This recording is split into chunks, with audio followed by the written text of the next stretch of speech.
با تشبث جمعیت تاجیکان مقیم ترکیه در شهر از زمین لرزه‌های اخیر آسیب دیده قهرمانمرش برای ضرر دیدگان آفت طبیعی و نجات خارجی دو نوع خوراک گرم آش پلاو و خامشوربای تاجیکی تشکیل و تقسیم کرده شد.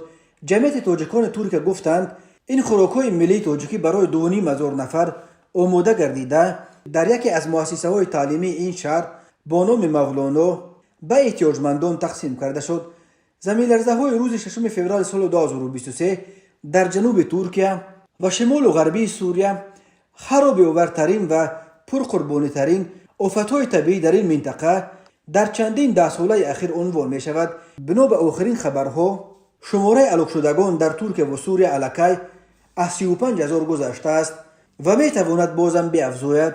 از این شمار نزدیک 30,000 نفر در ترکیه و 5,000 دیگر در سوریه جان باختند. سازمان ملل متحد گفت در سوریه بر اثر این آفت‌های طبیعی بیش از 5 میلیون نفر از منزل زیست محروم شده باشد. به حساب این سازمان در ترکیه و سوریه در حال حاضر نزدیک 900,000 نفر به خوراک گرم احتیاج دارد.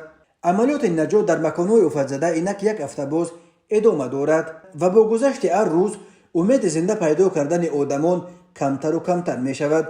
ولی حالت‌های استثنایی زنده پیدا کردن آدمان از زیر خرابه‌های بناهای فرو رفته تا حال رخ می دهند.